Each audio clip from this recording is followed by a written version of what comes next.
As consumers, if we're purchasing food, often we're buying something containing sugar. The sugarcane industry is enormous, and Australia is considered a world leader. It's also an industry that supports many Queensland coastal towns and communities. Owen, driving through the region, it's sugarcane as far as the eye can see. Do Australians consume this much sugar? No, yeah, we're predominantly an export industry, so 85% of the sugar produced in Australia is exported. In my region, in the Burdekin, which is the largest sugar growing region, 100% of it is exported. And of the total Australian crop, 95% of it is grown in Queensland. Runoff from all forms of farming and coastal communities drains to the Great Barrier Reef lagoon. This can negatively impact corals and seagrasses by increasing sediment and nutrients and introducing pesticides, which over the years has caused harm. But the sugarcane industry is responding. Yeah, the industry has been in the spotlight, but that's because we're the largest coastal agricultural industry, and we have a lot of pressure on us, and we know we have to do the right thing. And so therefore we have processes and practices to reduce the amount of fertiliser and pesticides we use, and also the timing and application of those. And that all gets tied into our program, which is the Smart Cane BMP program. What is Smart Cane BMP? Okay, so Smart Cane BMP is a best management program that is available to all cane farmers right across Queensland. There's three main parts of the accreditation process. They are soil health and nutrition, irrigation and drainage, and weeds and pests and diseases. I've found it to be a useful process, and I think it's interesting. You learn things about your farm that you didn't necessarily know. Jamie Dawes' farm is in the wet tropics at Tully, between Cairns and Townsville. He's a fourth-generation sugarcane farmer. You've got a long history in the region and with cane, haven't you? I'm a fourth-generation farmer in this region. All my family are pioneers in the industry. We're very proud of that fact, and I've been doing that all my life. There's so much activity, Jamie. What's going on today? Yeah, it's all happening. The season's started. So at the moment, the mill's going full steam ahead. Crushing's happening, harvesting's happening. We just finished planting, we're fertilising, we're spraying. You must have seen a lot of changes to farming over this time. Immense changes, really. We've gone from ploughing all of the fields to now just using controlled traffic. So we only till the areas that we need to till.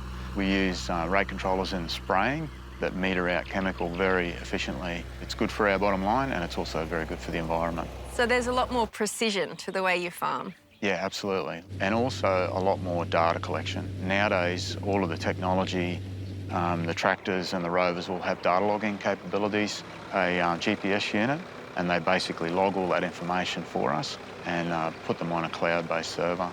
And we use that for our compliance and BMP accreditation, and we actually do very detailed nutrient management plans, and they automatically put out that right rate. So the other big change has been in drainage and managing water.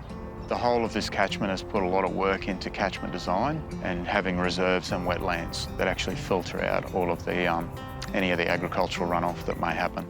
You've been through the Smart Cane BMP accreditation. What did you get out of it? We've got better nutrient management planning, better drainage and retention, water quality retention outcomes, and also better use of pesticides and chemicals.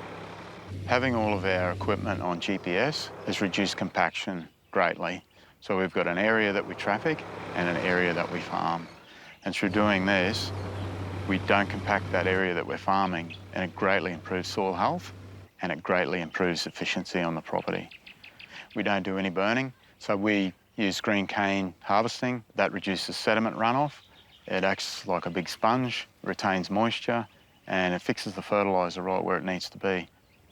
So wetlands, they're like lungs, I suppose, and they filter all of that sediment, chemical or fertiliser that may run off in an episodic event and keep it out of the actual catchment region.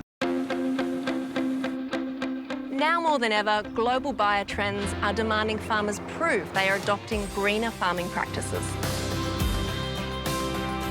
I've heard of blockchain. How does it work for sugar traceability? Blockchain technology will be able to map the whole supply chain right through to the end user. And that's the key part of the blockchain, is that each section is independently checked. So the end user then has sustainable sugar that ticks off all the traceability steps all the way through. So it's all about proving where the sugar came from. We've got the cleanest commodity out there, and the end user should be able to see all the way through the supply chain that we're accredited, right down to the farm level. See where that sugar comes from, and our environmental practice is second to none. The spotlight is on Australia to demonstrate how they're protecting the Great Barrier Reef and how community and the sugar industry are working together for change. We want our product to be completely sustainable. So not just about water quality, we want to be carbon neutral. It's a very important industry to the coastal towns of Queensland. It's fundamentally important that we can prove that we are doing a good job environmentally. Yeah, we're looking at being able to offset all of our environmental impact eventually. How important is it for cane farmers to be involved? Oh, we feel it's very important. Most of the growers are really compliant. They just need to formalise that. A lot of it's about record keeping and demonstrating what they're already doing anyway. If it's best for the environment, it's also best for the farmers and for the local communities going ahead. I think I'm representative of a lot of growers my age. We think that we're living in a pretty exciting time, really.